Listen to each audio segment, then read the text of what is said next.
Welcome to the Women's Hoop Show. Today, I'm joined again by ESPN reporter Kendra Andrews to break down her article on how the Aces managed to turn their season around after that brutal 53-point loss to the Lynx. And we'll talk Phee's return, which is super exciting.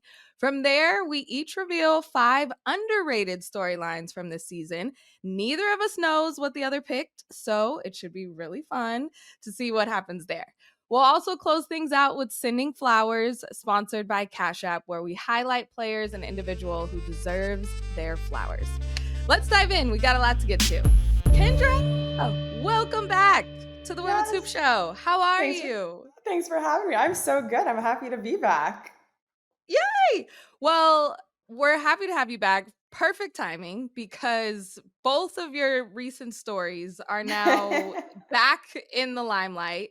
So I want to pick your brain. Let's start with Napheesa Collier being back on the basketball court, which thank goodness that it wasn't this extended long injury. She was out with the ankle injury, but she didn't just come back and just ease into it. That's not what she does. She dropped 32 points in 31 minutes on 11 for 16 shooting as they beat the Fever 97-84.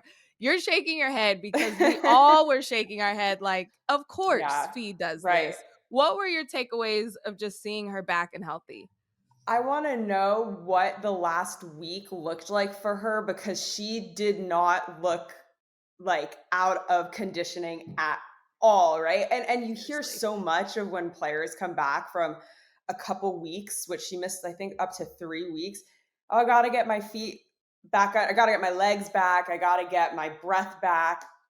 Like, where? I'm convinced she was doing sprints, around the practice facility, just because she, like, the 31 minutes was so impressive. The way that she did it, so her scoring so efficiently. So that's what the second thought I had was, she saw people saying that Asia is now the front runner. Yeah. And she said, hold on. No. For sure. I think that expedited her timeline just a little bit when all the noise was coming up and her name was getting, I don't want to say diminished, but they were definitely putting other people above her. Yeah. And she had to come back and remind everybody. And then when you think of this Lynx team, right before this, they held on pretty solid while she was out. But they dropped 2 losses for the first time this season during that stretch. So I wonder how much that also kind of factored into her coming back, is like, all right, we don't want any more losses. Let me just get back in the mix. Yeah, like, they still hold a comfortable, I think, 6-point or 6-game advantage over the Dream in the standings. So they weren't, probably not, like, super stressed, but I do agree. It's like, we can't make this a habit. We need to make sure that we're still stringing together these wins. Also, you look at it, I think they have, counted last night, 7 games left in the regular season. And Phee made a great point post game where she said, there are players on this team I had never played with before. Of course, Dejanay Carrington is like the biggest name, but you don't want to head into the playoffs, A, losing games, and B, having your star player and now some of your most important, like, role players or support players not having any kind of chemistry. Like, at this point, there's still 3 weeks left in the regular season. They can get a good sample size of learning each other's chemistry. Yeah, I think that's a great point. And also that post game, what did Courtney Williams say? Like, we were scary before, now we're like really scary. Of Exactly. course, Courtney She's Williams is right. always gonna give you the sound bar, always. Always on Stud Buds night too. So she knew that she had to come correct in that post game interview. Of course, it's Stud Buds night. I love that. Well, the Lynx are back, Phee is back, and I love this for them. There's, like you said, they're sitting comfortable in that first seed, but it's just still nice when Napheesa Collier is playing basketball. I just purely selfishly, I love to watch her play basketball. Now, on to the other team with someone else in those MVP conversations, A'ja Wilson, the Las Vegas Aces. Kendra, if you would have told me 2 months ago that the Aces would be on a 10-game winning streak, one of the longest, definitely the longest winning streak this season, Yeah. one of the longest in years. And Asia is playing out of her mind, but everyone else is playing better. And they are beating really good teams and they look so together. So you reported Yeah. on this. What changed? Because a Yeah. lot had to change. Yeah, a lot has changed. It's funny though, because it's like, I agree with you. 2 months ago, this team didn't look capable of it. But if there's ever a team that could do it, it is the Aces. You know what I mean? Like, Yeah. they are the closest thing that the W has seen to a dynasty in history, maybe, or at least in the last decade, right? Mhm, mhm, But yeah, and it's funny because us talking about the Lynx and talking about Phee, because I think all of us remember that 53-point loss that the Aces suffered to Minnesota. But that was the game that like, they haven't lost since then. And mhm. that's the game that, you go down the roster of who's on the Aces, Chelsea Gray and Jewel Lloyd and Asia Wilson and Jackie Young, their coach Becky Hammond. Like, these women have so much pride that to not only lose, but, as my dad would say, an old fashioned butt whooping of a game. Like, Yes. that lit something in them. And one of my favorite, like, tidbits from reporting out that story on what's changed for them is that Becky said that she then started making her players do their own scouting reports, and that really helped them lock in on defense on another level. Because, and when I say doing their own scouting reports, I think a lot of players like to scout, but no, no, no. Becky made them get up to the front of the classroom and present to the coaching staff. These are our assignments. These are the players, and these are Wow. schemes that we wrote up, that we created, that we're pitching to you as the coaching staff to implement into our game plan. And that was a good team building exercise. It was a good way to lock in defensively. Asia said that it forced her to be a leader in a way that she hasn't necessarily been in the past. And so, over the last, that game was on the 2nd. We're recording this on the 25th. Over those past 22 days, I mean, they like, so I guess they thank the Lynx a little bit, saying thanks for waking Mhm. us up a bit. Yes. I loved that part about the scouting reports because that's something that you are now taking ownership of Yeah, your assignment and of both offensive and defensive because the effort was being questioned at the beginning of the yeah, season. The desire, the want. Like these are things that yes, Becky could scheme and have a clipboard like the best of them, but if the players aren't fully invested in giving 100%, none of that is going to matter. So yeah, I love that they took ownership and now it's like, yes, we won. And I feel prideful because it was a scheme that we did, or, there's just something a little extra in that yeah, feeling of winning. And also the big change of Jewel Lloyd coming off the bench, Melissa Smith 100%. being added right before the All Star break. We'll talk about that more later.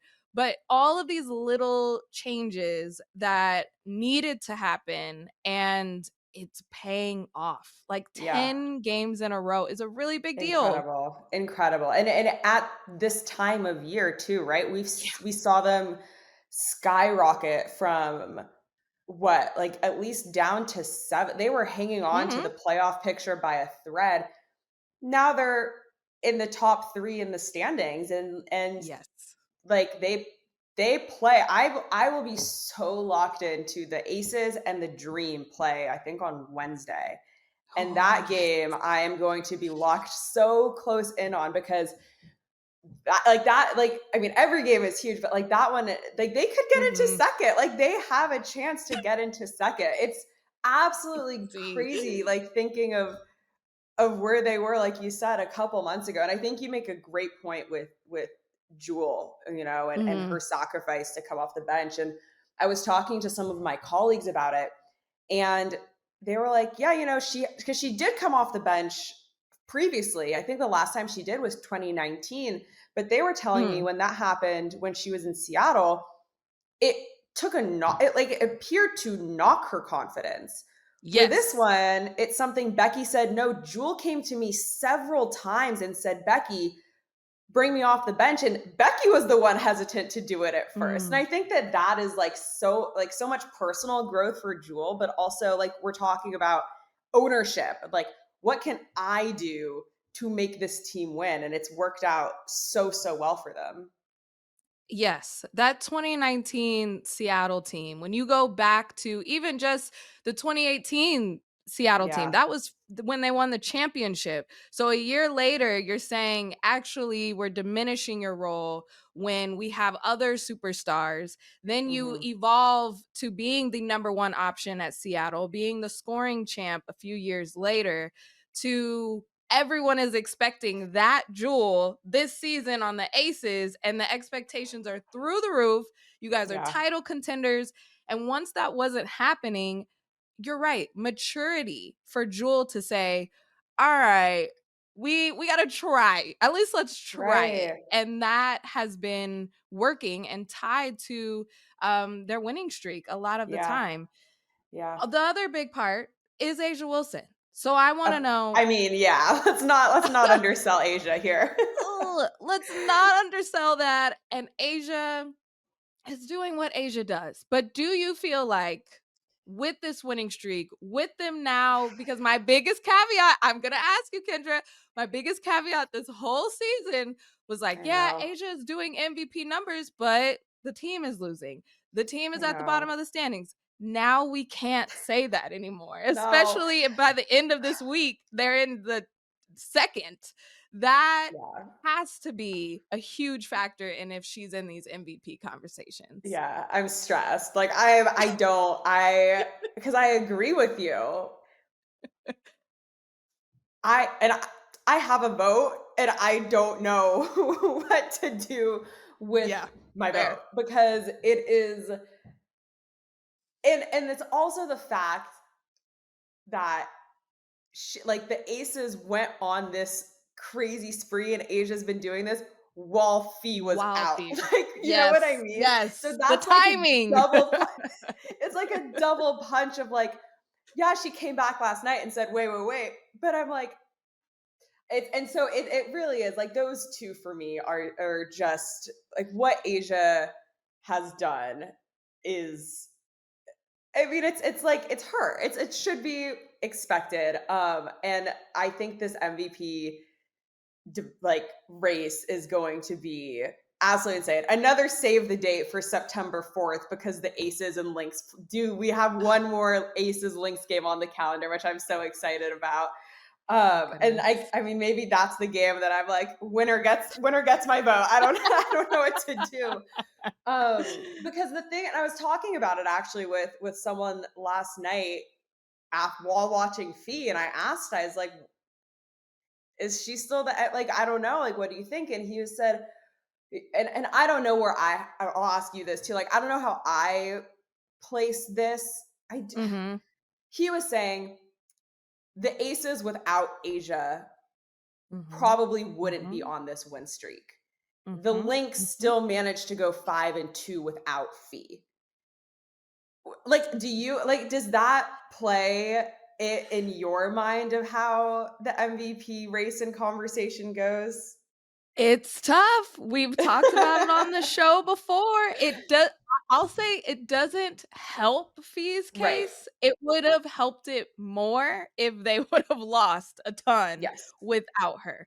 But that's Yeah. where you come into the most valuable player because I think Right. the Lynx have so many valuable pieces, but you also can't say the Aces have a bunch of scrubs. They have Right. Olympians. They So have true. incredible players as well. And we got a small sample size when Asia was out with concussion protocol Yeah. and they were struggling as a team during that time anyway. So I think it would be Right. curious if you pluck Asia out right now during their 10 win streak, do they keep Yeah. going on that win streak or does it fall Yeah. off? It has to play a factor into the conversation, but I don't think it's everything. Just like with the best player on the best team, with the Mhm. Lynx being number 1, does Fee automatically get it? Well, Right. I don't know. Is that the whole story of the season? You know, the Aces right now have the better story. Like Yes. Asia bringing her team back from the bottom, getting them back to championship qualities. That is a great storyline. But it can't be everything, but I do Yeah. think that it doesn't help Phee that they Yeah. went 9-2 without her. Yeah. I think I'm just like last 2, 3 weeks of the regular season, I think are gonna be the Yeah, deciding it's gonna be factors telling. because I think Fee built such a convincing and dominant campaign, we'll call it. Like Yes. the first Yes. 2 months of the season, she goes out, Asia puts together an incredible campaign this past month, really all season, but to your point, when the Aces actually started to win. And so Mhm. I think look, if she continues to do what she did the other night in her first game back and puts up 30 to 35 points every single night, she may have, because it You doesn't, her missing yeah. time doesn't evaporate what she did to start the Mm-mm. year. But if she does fall back a little bit and Asia's putting up 35 points a night, I don't know. I don't know. The last thing I'll say, previous to this year, Mm, right? The MVP that missed the most games was Jonquel Jones when she mm, missed 5. So good point. there is that factor as well. And that is something that I know people have talked about is like, or is that starting next year? Do we start putting rules in place where you have to Right. have a minimum amount of games? You know, the NBA Yep. did that Yep. a few seasons ago. So that is a huge part of saying, Fee only played this amount of games. Is she the MVP for what she played? Asia played more games, and this is what she did. Or Alyssa Yeah. Thomas played all these games. She missed some time too. So I think that also goes into it and Yeah. could sway some voters saying, well, she wasn't healthy for the whole time. If she would have played those 3 weeks, her numbers could have been more. They could have been less. Right. Like that could factor into her overall scoring average and what she did. So I, for the first time, am so happy I don't have a vote this year Ah, because good luck. yeah. Well, we'll see. We'll see what happens. I don't We'll see know. what happens. Sitting here today, I don't know where my vote is going, so I'll keep you posted on that. Please keep us posted. Please keep us posted. Okay, we're gonna take a quick break. Let's digest all of that MVP talk, and then when we come back, we're gonna start our conversation on underrated storylines. I'm excited. Welcome back to the Women's Hoop Show. It's time to talk about our underrated storylines. The MVP conversation is probably the top storyline that everyone's been talking about. The standings, the playoff race, all of these big stories have been happening throughout this season. Caitlin Clark's injury, all of those things. But what were some things that maybe have just been flying under the radar? Things that we just want to point you to talk about or just to recognize. So that's what we are going to do here. And here's how it's going to work. So we don't know what each other's lists are, but we're going to list them out and then we'll go back and dive deeper into it and give our reasonings behind it. So, Kendra, do you want to give your 5 underrated storylines right off the bat? I will. Yes. Okay. Here we go. I will preface it by saying one of them does have to do with playoff seating picture stuff, but I I love guess I'll it. I start love with it. that one. That one is the fact that the Lynx and the Liberty might play in the semifinals before the actual W Mm. finals. And I think that goes in a lot to what's happening with the Liberty, which has been talked about, but no, anyway, I got to run through. Okay.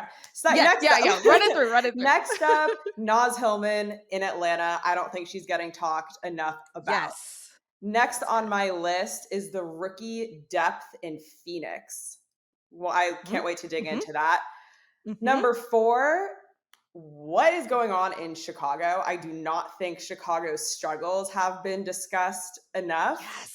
And Yes. lastly, I think one of the biggest storylines of this year has obviously been the CBA, but I think within that, what we're not talking about, which Satu Sabali brought up in a press conference really recently, the amount of games where they're going to fit more games.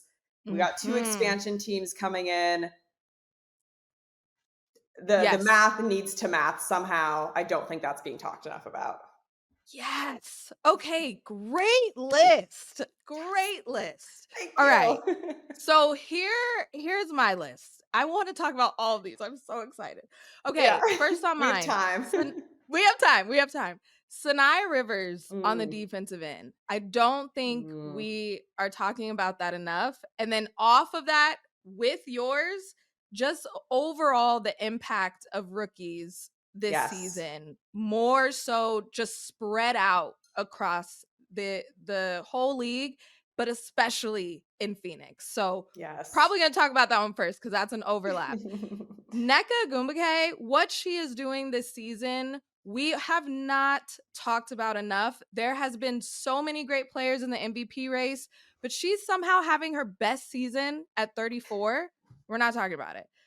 Jessica Shepard Oh, being man. added to the Minnesota Yes. Lynx in the offseason was the best offseason dealings or addition across the league. Don't think we're talking about that enough too. What she's been able to do for the Lynx. Yeah. We'll go into that. Then lastly, kind of going off what we were talking about earlier with the Aces, Nalissa Smith being added to Mhm. this Aces team might be the best trade acquisition out of all of the movement that happened I because now we're actually seeing it pay off as a team in this 10-game winning streak. So I that's agree. what I got. That's Oh, a good list too. We got some good topics to talk about. we got some good topics. Okay, let's dive into the rookies conversation since that was an Yeah. overlap for both of us. So I'm with you. I think this year with the rookies, of course, we're talking about Paige Beckers, Sonia Citron, Mhm. Kiki Ariafin, but I have been so impressed by just the amount of rookies that are this Yeah. season. The Valkyries expansion team really added to that, adding more rookies in. Mhm. But Phoenix, talk to me about Yeah. Phoenix and how their rookies have been so impactful. The thing that I look at with Phoenix in particular, they're not they're not like fresh out of college. Some of these women are 29. Like I think one of them is 29, Mhm, mhm. 24, 25. So to me, that's like 1A is the fact that these women were similar to the Valkyries, like you said, tapped from overseas, from different leagues, finally given a chance in this league. And then 1B for me is when you look at the Mercury, and they're unfortunately kind of tied up in this like huge jumble in the Yeah. 3 to 5 seed. So like we don't really know where they're gonna end up, but still top half. I think back to their start of the year. Obviously, they made such waves in the offseason when they got Satu, when they got AT. They made a big three with them and Collier Copper. For the first couple months of the season, they were those that big three was so injured. They did not Mhm. play a lot of games together. And yet the Mercury still got off to an incredible start because of these rookies that maybe they weren't really expecting to play a whole ton. And it's so interesting to me because a conversation I had with my colleagues at ESPN a lot was like, okay, they're so top heavy. Where are they going to get any other kind of production? I said that And it's I was it the right? first one in line saying that. Yeah, and they proved And me look at what wrong. happened. Look what's Mhm. happened. Absolutely. You mentioned it. 4 rookies on this roster. They've all been starters at one Mhm. point this season. Like that's what I mean. Impactful Yeah. rookies this year. The Valkyries have 3 rookies that have been doing really Yeah. well, or a bunch of teams with less than a bunch of players with less than 3 years experience. The Wings, Mhm. 5 rookies. 3 of them started at one time. Like Yeah. these things just don't typically No. happen. And yes, it's injuries, yes, it's other things, but the results from that. And I have some numbers here too, just to put it in perspective, because someone asked me on social media, like, it feels like there's more rookies this year just in Right. general. And this was from, I believe, Front Office Sports. Of the 36 drafted players across 3 rounds, only 15 made the roster in 2023, 17 in 2022, but it's up to 20 this past Yeah. season. So it was the most in a really long time. But then you add overseas rookies, rookies that were signed, maybe just waiting in the wings. They weren't Yeah. drafted.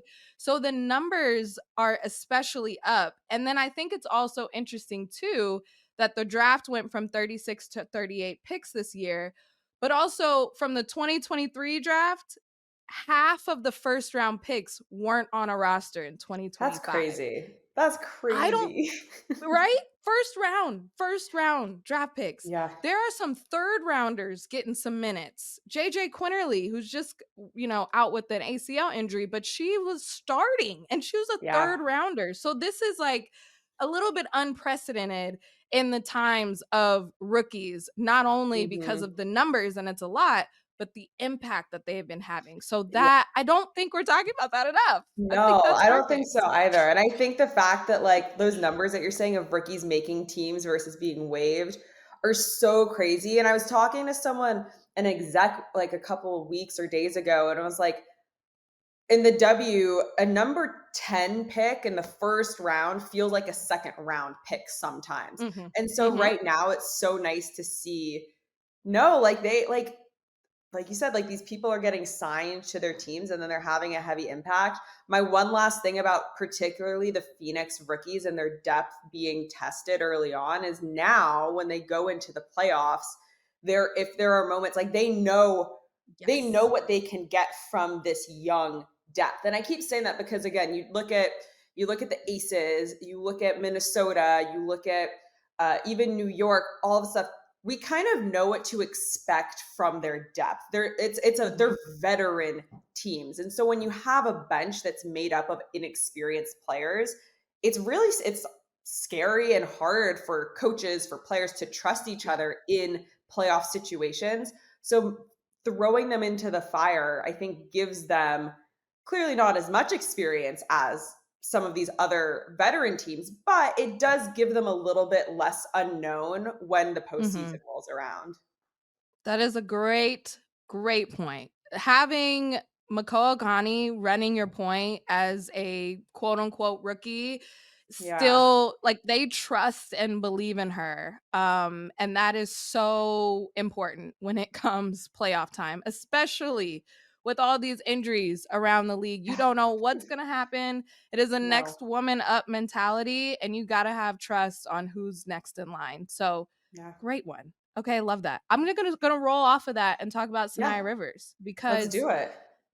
another rookie who gets, I feel like, a little lost in the sauce again when we're talking Yeah. about the top rookies because Connecticut is not doing well. So that's mostly the reason. Yes. But that's not her But fault. It's not her not her fault. fault. Not her fault. And she has taken total ownership of what she can do and what she can come Mhm. out there and do every single game. I think she is a future defensive player of the year. Like, I am Mm. constantly impressed with her defensive effort. I knew in the draft, watching her in college, I was like, she's pro ready. Like Yeah. her length, her speed. But I was thinking scoring. She has been Right. like, well, we got Tina Charles, we have Marina Mabrey to do the scoring. I'm going to take over the defensive ownership. And that is exactly what she's done. She's first among rookies in blocks, first in the Mm. league in stocks, which is steals and blocks for all Yeah. guards. Super impressive. The fastest guard in over 2 decades to get 50 steals and 25 blocks. So, yes, she's having an incredible year. And these are Yeah. record numbers that she's putting up that I don't think we're talking about. And I'm excited to see her with a better group around her, with a couple years Yeah. under her belt.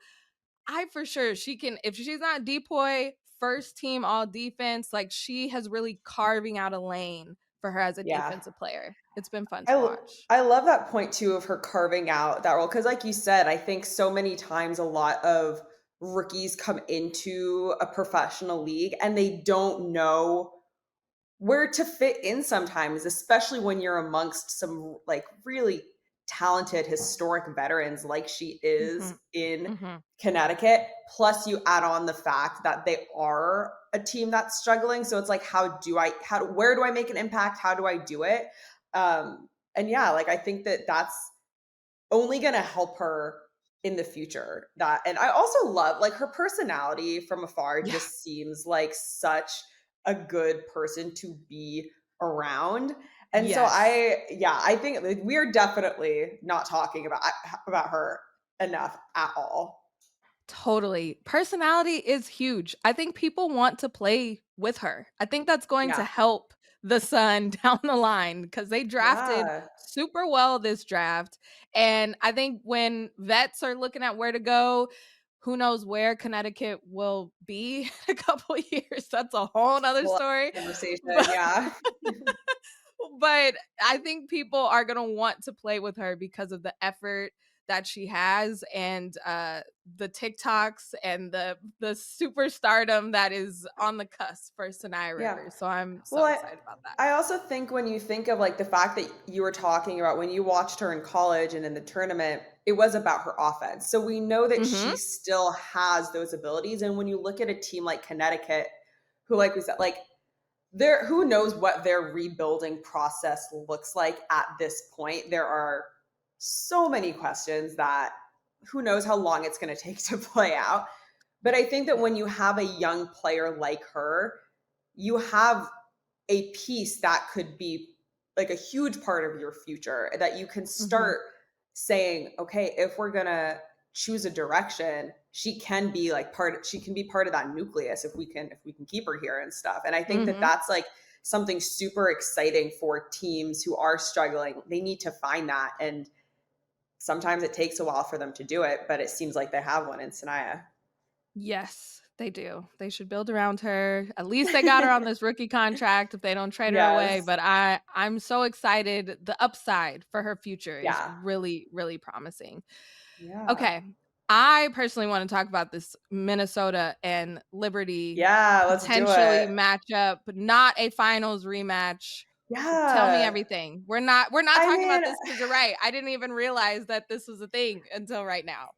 I just think that like, and even if for the first couple months of the season too, it looked like this was the track that we were on, 1 and 2. Let's get a finals rematch, which everyone was welcomed. And I mean, the Liberty have just been one of those teams really impacted by the injury bug. Mhm. Mhm. Stewie and Sabrina are going to be back Monday on the 25th in their game. The team announced, so that's steps in the right direction.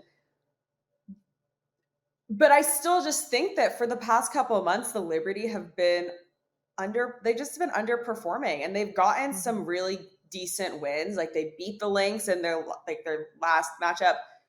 The fact that those games were also 3 days apart from each other I is a thing know. that we're not talking enough about. But like that's besides the Yeah. point. It's And we done waited this whole time and then they all just the time. squished them all in the middle. Yeah. Why was it I'm not not opening night? yeah. I don't know, Yeah. but we'll talk to someone about that. I just think that like it's and who knows what the Liberty will look like through the last 3 weeks of the season. I just think the fact that the best finals, arguably in the history of the WNBA, there might not even be a chance that could happen because of how the seating is going. And I don't Mhm. know like who it says more about, if it says more about the Liberty, if it says more about the Aces, if it says more about Atlanta and what they have been able to do to get into the 2 and 3 seeds, or if Yeah. it says something about the liberty of them falling. I just think that this thing, and like, I don't really have any numbers or anything to throw out, but it's more just like a mental concept of this thing that everyone was so attached to and so hoping to see literally might not be possible because Yeah. of the way that the seasons have played out for everyone. Mhm. Will you talk about the MVP race and how if you take someone off a team and what that says? I think Brianna Stewart has made a case Yeah. for herself because the Yeah. Liberty have kind of fallen off, especially Yeah. after such a hot start. And it was very much they were the team to catch. And that was the storyline at the beginning of the season. And for that to not be the case, and even just last week, Liberty fans, they weren't worried. They were like, no, we're still good. You know, when Stewie comes back, I would Yeah. love to check in again this week to be like, are you, you dropped Yeah. down I to mean, fifth, I believe. after their loss to Chicago, that's Yeah. another team on my list of things. It's like that I didn't watch that game. I forget where I Me was, neither. but I I was did like, my "Oh, I because don't even who need to thought watch that game." Yeah. right. I was out living life and I was like, oh, let me just check in on these scores really quick. Like Same. triple took it. I'm like, what? Like Same. how? At home Yeah. against Chicago. Yeah, and those are Mm. things that just, like, the Liberty of the past wouldn't do that, and Yeah. it Yeah. speaks to how hard it is to go back to back, and it is to build a dynasty, but again, I think that and every good team can have bad losses. I think that most of the top teams this season have had those unexpected losses, but to me, it's that loss happening in the context of where their season's at. The fact that overall some of the like spark seems to have dwindled from New Mhm. York just a little bit these Mhm. past couple weeks. And so again, now that Stewie is coming back, I'm curious to see if they can make up some ground. Yeah. Um, but yeah, and it just puts in perspective too. Now heading into the playoffs, damn, like Minnesota really is in a category of their own right now. And again, we spent so much time Yes. talking about the Aces, but again, for like longevity purposes of this season, I mean, I Yeah. it's pretty impressive what Minnesota has been able to do. It's been so impressive, and the whole idea of New York, I'm just looking at the standings right now, them being Yeah. as of today, we're recording this Monday morning, them being in 5th, right above the Seattle Storm. How different have we been talking about those 2 Oh man. teams, and Yeah. them being right next to each other Yeah. says so much about What's everything that's the been jumbled. what's the 2 game game. separation? Yeah, like Yeah, that's so it's 22 wins for New York, 20 wins for Seattle, and yeah. that's wild. That is Yeah. wild. Thinking of the games they have left for New York, they have Connecticut on Monday today. They have the Mystics. They have the Mercury. They have the Valkyries. They have the Storm Friday, September 5th, which could be turning out Big. to be maybe a really big game. They have the Mystics again, and they have the Sky for their last Mm. regular season game. See, those games against the Mystics, I mean, well, the ones against Mhm. the Sky and the Sun are like must like you have to You win have those. to You win. have to. But the interesting one because the Mystics are another team that's like right on the bubble and the Yes. Valkyries are fighting for seeding, the Storm are fighting for seeding. The Valkyries are in 6th, I believe right now. And so those I mean all of them are must wins. You But have to win out. You have to win out. like, you To have me. to. To No, me, I you agree. kind of have to. The Mercury might be is Oh, yeah. the only team that's That's a like big one above you too. right now, but But even they're you fighting kind of for have to go seeding. on a streak. I know. You have And to go on a mm, streak right now if you're the mm, Liberty. so, yeah. Oh man, I am sad if we get robbed from this finals rematch, Right? but it just shows that the Liberty is this if they are not in the finals again, is this a disappointing season That's for the Liberty? that is a great question. And I mean, yeah. Like, I I'm think not so like, too. you shouldn't blow it up, but 100%. I mean, I think from their standards, anything but a championship is a disappointment, but we'll give them a little grace there. But if you don't make Mhm. it to the finals, that's you brought back everyone. Mhm. You added Natasha Cloud, who for the first couple months of the season was a 6th woman of the year candidate, in my opinion. You add Emma Meesman, who was supposed to be the thing that took you from this to this, Mhm. Mhm. and you're 2 games up from the Storm in 5th place. That that's Crazy. like not how it was supposed to go. Ooh, oh my goodness. Wow. I think that was a great one. It is underrated because we have been talking about the Lynx, we have been talking Right. about the Liberty, but the idea that it will not or could not be a finals Yeah. rematch. And it all depends on the seeding because they Yeah. could meet They in the could. finals They could. again. They have to go on a Yeah. run, but And I think the way that you phrased it too, because I think we've even been talking about it in terms of like what's going on. They've been injured, but like the way you put it with them, if it is it a disappointment if they don't make it back to the finals? I think that's really like, and it's a very strong possibility. oh Yeah. my gosh. What an On to the interesting next. interesting season this has been. All right, we're gonna take a Really. break. I promise that we will take a break so we won't get on a roll too much. But when we Okay. come back, we each have three more that we, or two more, a few more that we Yeah. want to talk about on these underrated storylines. So we'll be back. Welcome back to the Women's Soup Show. I'm having so much fun talking about all these topics with you, Kendra. This has been great. Great. Um, I think I don't know. Should we come back and talk about Chicago? Because we were we can kind of hinting at that a little bit. we can talk What about Chicago. what is going on in Chicago? You're right. At the beginning of this season, I think me and Cheryl Swoops had a long discussion about like what the heck is going on. They look confused. What is Tyler Marsh doing? Angel, maybe has she regressed? Like we had all these conversations at the top and then we have not talked about them again because Right. it's been other things to talk about, but I Yeah. don't think it has hit home for a lot of people. Maybe the Sky fans. Maybe Sky fans are Yeah. very aware. They probably were like, we're talking about it too much. It's not never escaping our brain. But what's going on in Chicago and what Yeah. can be fixed?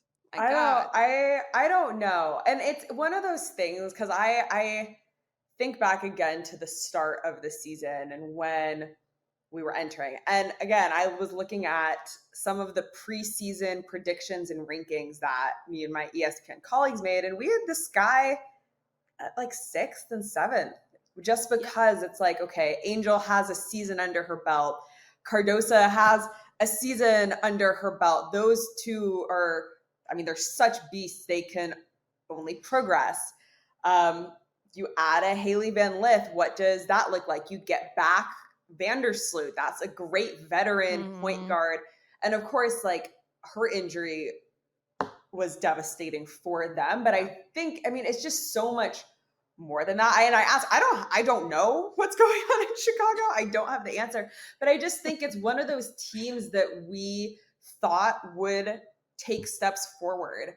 Mhm. And they're in the bottom three. I think one of the reasons we don't talk about them all that much is because Connecticut has a whole lot going on around them. Yeah. Dallas has a lot going around them too, but they have Paige Beckers who has been absolutely incredible. So you pay attention as bad as they have been, you pay attention for those reasons. But Chicago's been like sneaky bad. And Mhm. I feel like in some areas before Angel missed a couple games with her back injuries, like she was doing very well. She was like her Yes. rebounding, I think, has been tremendous. The thing that I've been most impressed with her from this season, she's increased her facilitating a little bit. Maybe that's because Sloot had been out, and so they needed they just needed everyone to kind of step up. But Mhm. it's like taking a bird's eye view of them. It's just like I don't know where they go from here to incrementally improve. And when you have a player like Angel Reese, that's not the question you want to have to Right. ask. Exactly. Exactly. That's what I was Yeah. going to say. Coming into this season after Unrivaled, I was so pumped to Hmm. see Angel Reese and what she was going to be able to do. And I think her still breaking records, still on a Yeah. streak, still putting up great numbers kind of overshadowed the fact for a little bit of just how bad they actually have been. But now, like you said, zooming out, bird's eye view, where do you go? How do you Yeah. keep this level of superstar happy? Yeah. And anytime I bring up the fact that they don't have a first round pick, that they gave that to Minnesota, which is a whole nother Yeah. conversation. The Sky fans are like counting down the days until Angel is off her rookie contract where she can go somewhere else. So that Yeah. to me is an Yeah. organizational issue that fans are frustrated with. It's not like, well, this roster just isn't the right fit. Well, this new coach maybe wasn't the best fit. It's like, what is the vision as a Yeah. whole? Because we are lost and we don't see it. You said there's a practice facility. Has that even been started getting built yet? Like, there's just Yeah. so many questions where we're at this point in the WNBA where a Golden State Valkyries team is coming in, the Tempo, Portland. These are new organizations that are coming in with the standard at, okay, we want to Mhm. be at the Liberty standard. We want to be at the Aces standard in this sense of we have facilities, we have a great infrastructure. Chicago continues to be in the back of the Yeah. line with Yeah. those type of conversations. So I think Yeah. that's a part of it.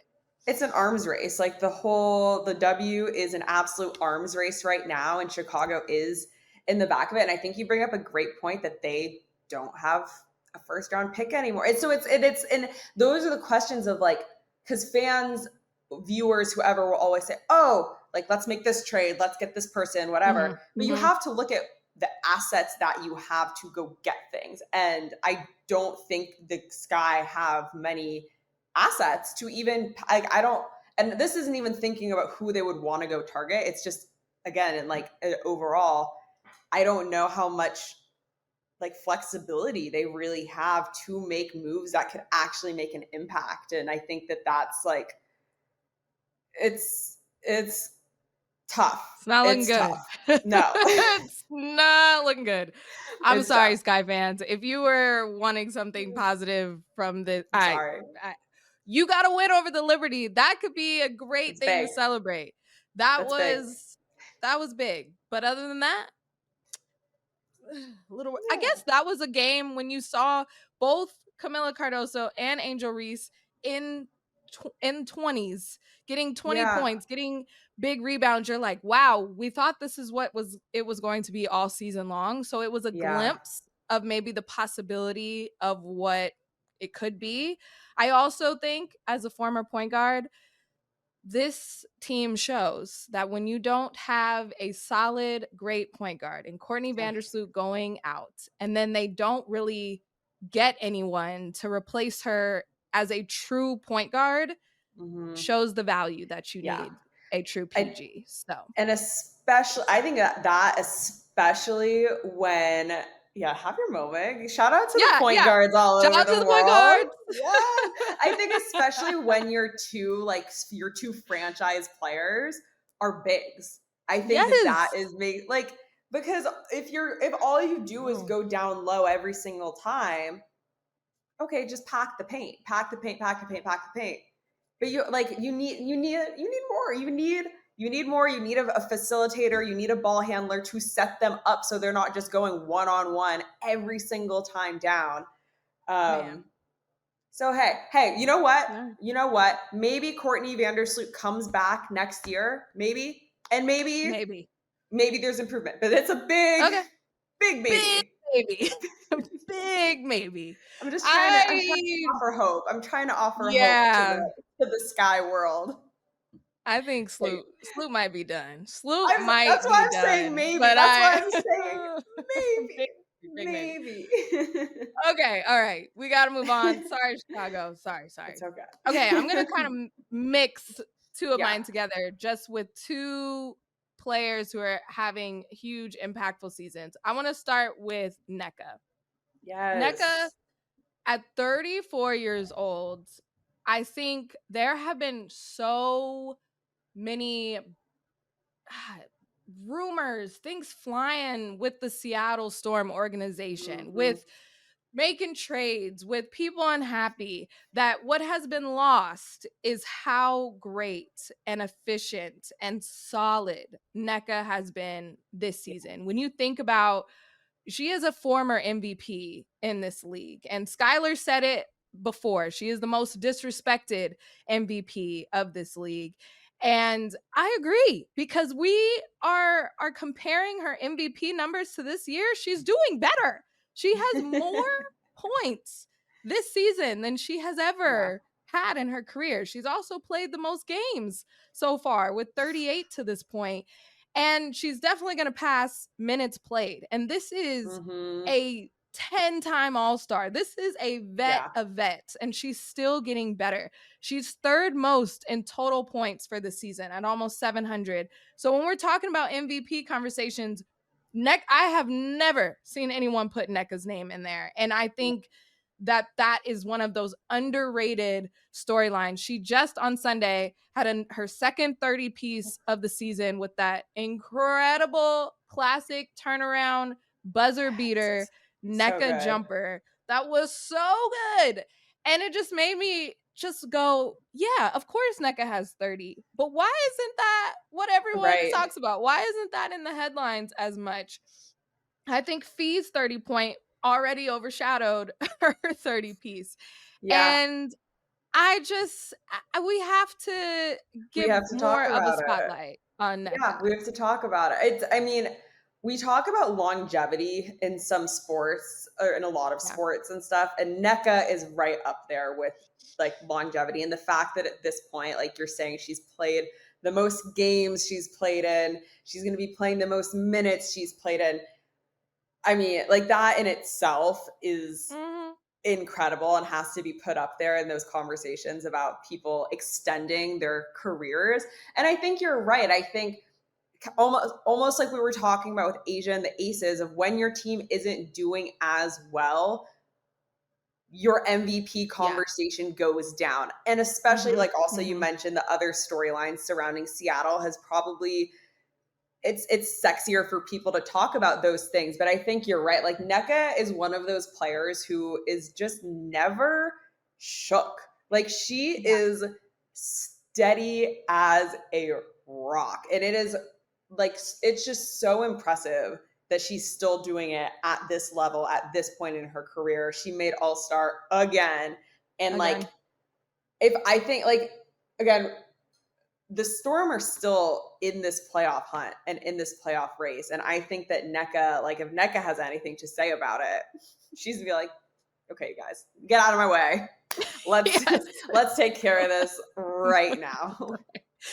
And I know we're going to get to your other point about her also being the president of the Players Association, like Oh during the yes. biggest year Yes. ever. So I Yeah. think on top of that, to be able to have one of your best seasons, you Yeah. could, we would not falter if this was a down year because she's at the front lines of the biggest CBA negotiation in all of women's Yeah. sports. But Yeah. no, she's somehow doing both, and that is Every, Nneka, the everything. Madam Prez. That's what No, she does. literally. She's everything. My So God. Okay, looping in yes. Jessica Shepard in this Yeah. conversation because this is a player who we could go back and run the tape. When we talked on this show about preseason and we were Yep. talking about, looking at the teams, and I said the Minnesota Lynx have Jessica Shepard back. Not a lot of people are talking about it, but that's gonna come in huge. And not to say but it totally has. And especially with Napheesa Collier out for those 3 weeks, Jessica Shepard has shined. And my favorite thing is that she was drafted in 2019, the same draft as Phee. So she went under Mm, the radar. She didn't do a ton for the Lynx. She took last season off to play overseas in Greece, and she had a great year, a yeah. monster year. She was more aggressive. She was averaging over 20 points a game, and she brought that this season. And now she was the Yep. fastest player to a triple double. She did it in 22 22 minutes. minutes. 22 Insane. minutes. She scored Insane. 22 points in 22 minutes, 11 rebounds, 10 assists, Yeah. 10 for 11 shooting, you guys. 10 for 11 shooting. What a performance. And I think we are surprised maybe that it came from Jessica Shepard, and a lot of people probably don't even know her name, but this is what Cheryl Reeve does. Like, this is what she Exactly. brings out the best in every type of player. And I love her quote post game after that triple double. She said, "If Jessica Shepard is not a Lynx this year, we're in big trouble."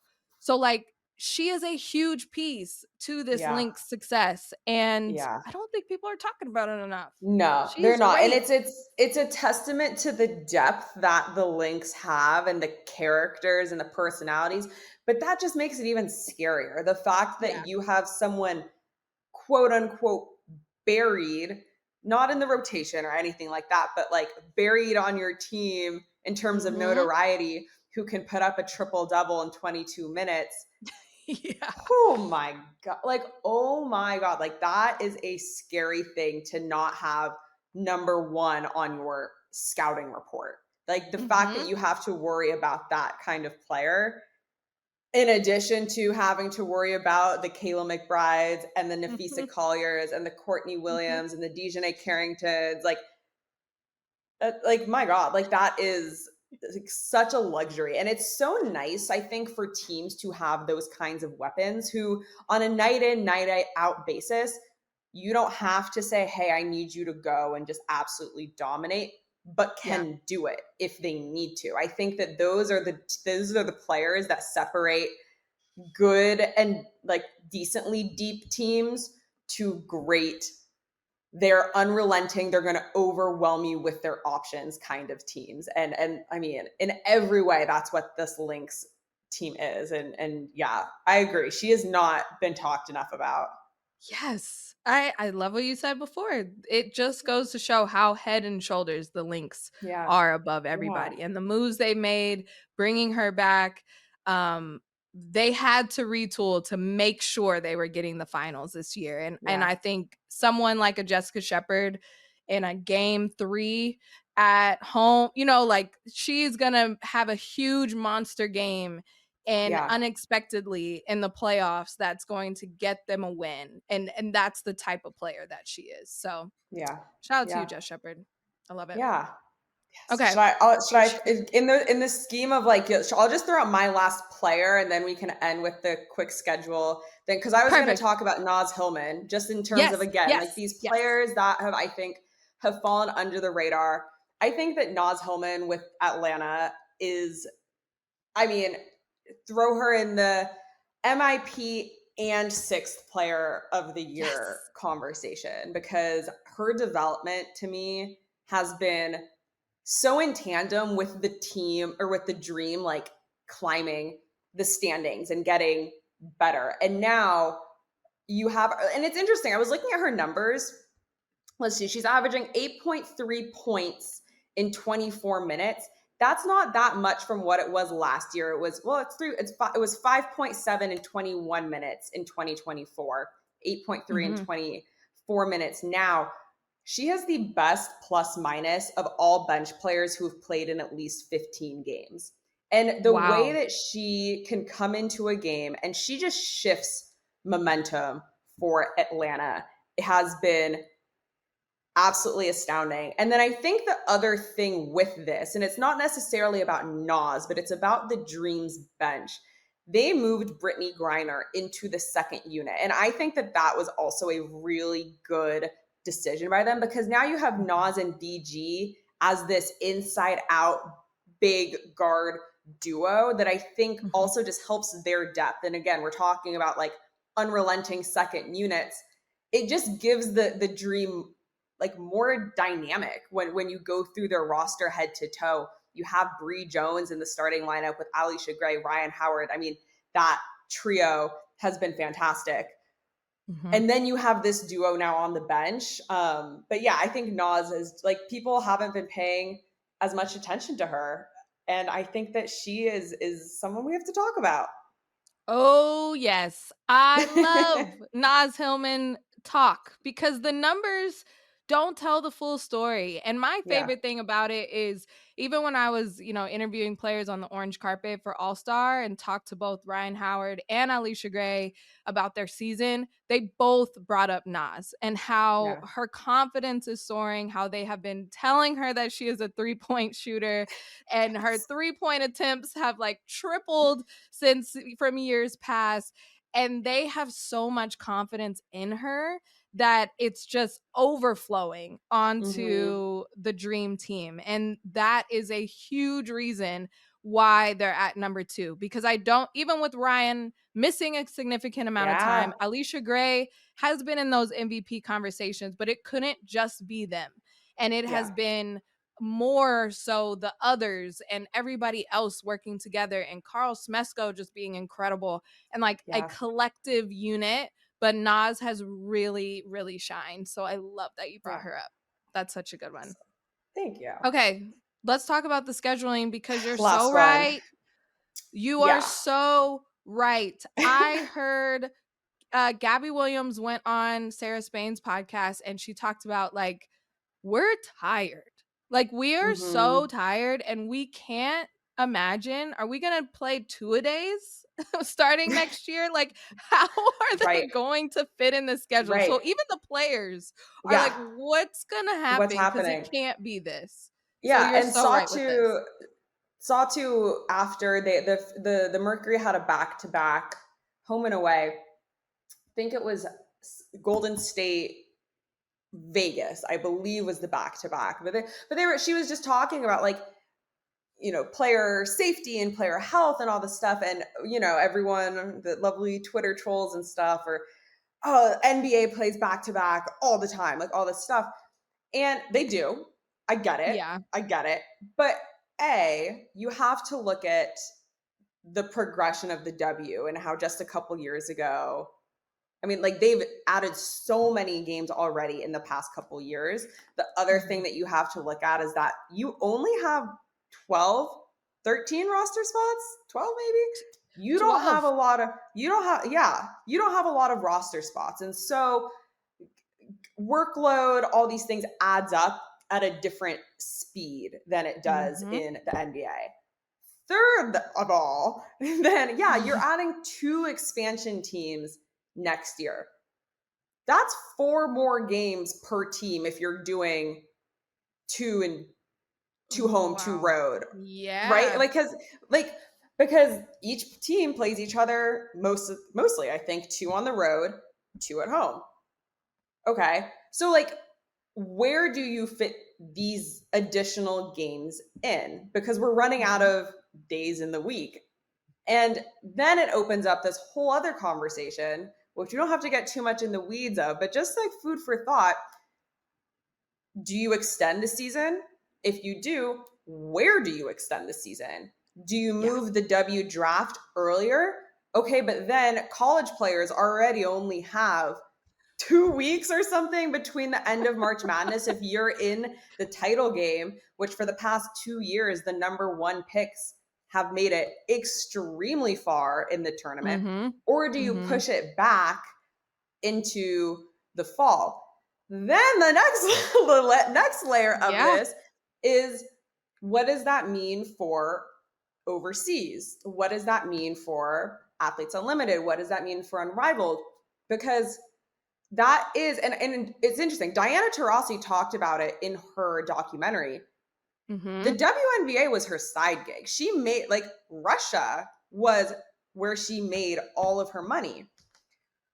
So it's like How, it's a what, lot to when? think about. Yeah, it's a lot Yes. to think about. I just think it's a part of the CBA negotiations that, like, we're talking a lot about being paid, which rightfully so, but we Mhm. have to be talking about this too. And I think that the money plays a direct role as well into schedules, into, are they willing to not play overseas, into all Mhm. these different things. Yeah, I just think I've been talking about it a lot, but I don't think anyone else. So, Now I think I'm going to nonstop be thinking about right? this because It's there just, are so many yeah, factors into it. And the other thing yeah. that I'll add in that I feel like the WNBA did as a very classic corporate boss. They were like, well, we got you charter flights, so Right. you can't really complain as much anymore because at least right after the game, you don't have to run to the Right. airport to get your commercial flight. Now Right. you have a charter. And so you can make these back to back trips and you can reset on your charter flight. But that doesn't mean that you can just No. get every ounce of time out of these players. And I think, if anything, the injuries should point to Yes. this is getting out of hand, and you cannot do this or something worse than this next season. It Yeah. has to be better. And I'm so curious to see what they do. And it was one of the first things I brought up. I'm just curious to see what they do with roster numbers because I think Yeah, that was that already a has little to. bit talked about. But like, Yes, if yes. you're looking at little ways to address this that aren't going to alter the entire ecosystem of what the Mm-hmm. schedule is, you have to look at that first, in my opinion. But yeah, I think that like the injuries this year, and it's hard to know what they're coming from. But there was saw something that was like there was 200 injuries that caused like actual missed time this season, Yeah. which is the highest it's been. And so I do like you have to Mm. look at that. You also like you look at this the finals are longer than ever Mm-hmm. before, which like we're all excited We're like, about. But yay! again, Hopefully, there's enough uh, players to be on the court right, for a right. 7 game Exactly. series. Exactly. And so I think like there's obviously so much that can be talked about with this topic, but I just think it's Wow. such a it's one that I ponder a lot when I'm sitting alone. I love it. I love it. That could be a whole episode in Yeah, itself. Just it's all the too much. questions Too that much. come up with all the things that need to be a part of the CBA. And then like all the, the bullet points and then the sub bullet point, sub bullet point, sub Exactly. bullet point. Exactly. And how are they going to address it? Or what's their answer? Well, Yeah. we're gonna give you more money, so suck it up. Like that's what I don't Right. want. I don't Right. want that. Player safety and all of these things need to be a part of it. Whew. Okay. Whew. I will be thinking about that for the rest of the There you day. I'll just tell you that right now. go. Feel free to But text me before, your thoughts and stuff. yes, I'll text you more questions that I have. I will. Before we go, we have this segment called Sending Flowers, and I'm so excited for you to be a part of it. Let me kind of give you the Okay. rundown. It's time for Sending Flowers, sponsored by Cash App. Making money moves should be easy. That's why there's Cash App. It's fast, safe, and honestly, just way more personalized than other apps out there. So we give flowers to people or teams or anyone in your personal life. It could be basketball, it could be whatever you want it to be, that they deserve their flowers. And we are all about that here on the Women's Hoop Show, giving out flowers. So I'll go first, and Perfect. I will kind of one of my people that I really didn't get to touch on, I'll give flowers to Melissa Smith because Mm.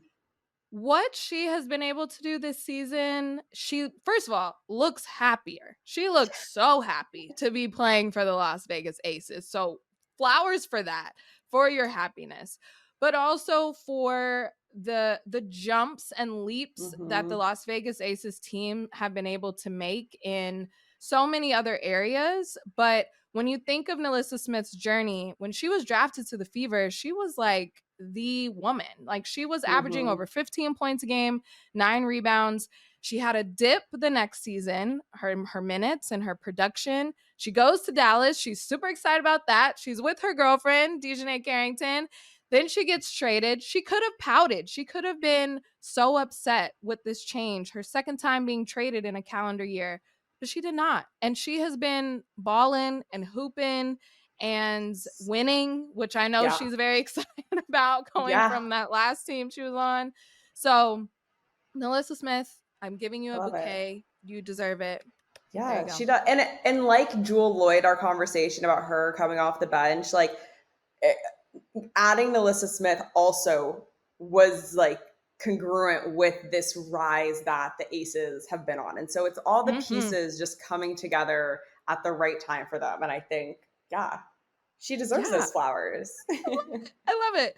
Who do you have anyone that you'd like I to do. send flowers to? I was gonna send a nice little bouquet of flowers to Kelsey Mitchell out in Yes. Indiana because man, have the Fever been going through. I wanted actually to send like the whole Fever flowers for different reasons. Like I wanted to send Honestly, Sid yes. Colson some and They all Sophie need some Cunningham flowers. You're some. Like right. my God. But Kelsey Mitchell, I mean, she loses her last guard that was playing next to her, and then she goes out and scores 38 points. And Yeah. look, the Fever have been struggling. Who wouldn't be with how much injury they've dealt with? But Kelsey Mitchell, man, has single-handedly at this point kept this team somewhat afloat. She scored Mhm. 38. I had her game log pulled up here. She scored 38, then she scored 27, and then she scored 27. And she has bought them as much time as they can without Caitlin Clark. And so I just think that she needs everyone, her whole team showed up wearing Kelsey Mitchell MVP shirts. Mhm. And I think that like she has been their MVP this season. She just deserves a lot of credit for anything that they've Everything, been yes. able to do recently. Yes. So I hope So people are giving true. her some big hugs. So I'm sending her some flowers.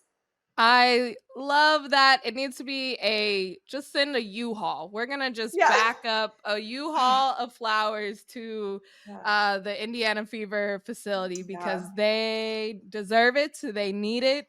What a season of just devastating news Yeah. after devastating news. But Kelsey Mitchell has definitely been a bright spot. Great one. Great one for your first flowers. You did it. Great job. Thank you. That was Sending Flowers, sponsored by Cash App. As you heard me say at the top of the show, new Cash App users can use our code to get free money. Use our code HOOPERS, send $5 to a friend within 14 days, and you'll get $10 right in your account. Thank you, Cash App. And thank you, Kendra. Thank you for Thank being here. you. Oh my We talked God. so much. We went so long, but I had so much fun because it was so many things to discuss. So thank I'm a you. yapper. I'm a long-winded yapper. So thanks for letting me get all of this stuff out of my head. We'll see you again soon. Thanks for tuning in. If you enjoyed today's episode, be sure to follow on your favorite podcast app so you never miss an update. Your support means the world. And if you're feeling generous, leaving a quick rating or review helps more Hoops fans discover the show. And you can now see us on our brand new YouTube channel. Make sure to like and subscribe there. Shoot us an email at women'shoops@odyssey.com to tell us what's on your mind. We want to hear your hottest takes, your burning questions, and all your feelings about all things women's hoops.